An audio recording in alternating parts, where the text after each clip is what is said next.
Are you finding that the way you always sold your products or services are beginning to become challenged? Maybe clients are changing and you're finding new ones are harder to find.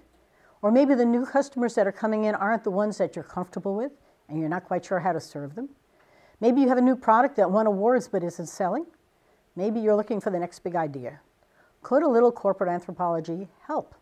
So what is corporate anthropology? And should you be thinking about it? Anthropologists have always studied human society. We're interested in culture, the values, beliefs, and behaviors that people use and share, the symbols and meanings that we give to things, and that's how we thrive.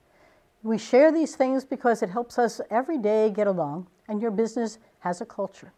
Corporate anthropology is the application of anthropological methods and tools to businesses and organizations in complex societies. Could it help your business? I'm going to tell you a brief story about a client of ours that I think shares light on how you might do this and what you might see. It's a very simple story that could reflect your own business. Michael Coulton is general manager of a company called Benjamin Updike, and they manufacture and market house wraps and durability and other kinds of products that help houses build better. There's moisture removal and roofing and rain screens, excellent products. These were wonderful and sold beautifully before the 2008 recession. Then housing starts stopped, and so did sales. And we were brought in just after that to see what we could do to help them reignite growth at a time when it appeared as if demand was simply too little. So what did we do? As anthropologists, first thing we like to do is hang out. You say, what does that mean? I said, we go and hang out. We sit in the lunchrooms and we watch people work, and we spend a day in their lives, and we begin to observe. We listen to phone calls, and we watch the emails and see where they're coming from. We take a look at who they're selling to, and we hang out with their salespeople. And what we really try to do is give them an independent idea of what we're seeing and what they're doing. It's not to evaluate whether it's right or wrong, it's to begin to understand it. And only by observing can we really begin to do that. We even went to trade shows with them, and then we took them out to their customers. Now, their customers were distributors of building products, lumber yards and others like that. And none of them had a strategy for growth. They too were waiting for the housing market to recover. But we began to hear some things that became a pattern, and I always like little dots that become part of a puzzle. They're interesting. I kept hearing they're buying flashing for windows and new things for stucco remediation. And finally, I asked one of them, stucco remediation. He said, yeah, that's a real growth area for us. And I said, really, what are they doing? Well, so much of the stucco has mold underneath it that they have to come in, take it off, clean it off, and start again. As I walked out of one of their showrooms, I asked the head of sales and the CEO, do you sell to stucco remediators? And they said, nope. And I said, nope.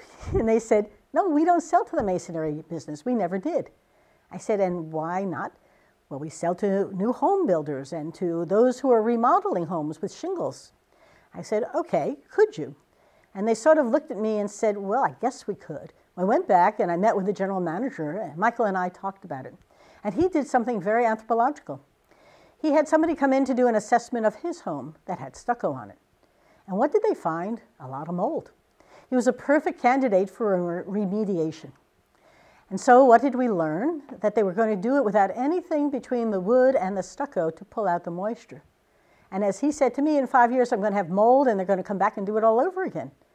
Could his product be used to move the moisture out and keep it from having mold form? He said, you know, it sure could. So what came out of this? A bunch of aha moments. Stucco remediation could be a big area, but in several ways. He, as a homeowner, had no idea, A, he needed it, or B, how to do it right. So the first thing they said, let's help homeowners build better. And then all the people doing it, many of them were contractors they used to sell to when they did new homes. So they went back after their old customers to see if they could encourage them to use the product for the remediation. And then they built a wonderful website to do both, to match people up to both the product and to remediators, and to take people through the process so they knew how to do it better. Sales began to increase dramatically and quickly across the entire country from places they had no distribution. And when I asked him, how come you're not distributing in the South, West? He said, oh, they don't need our product.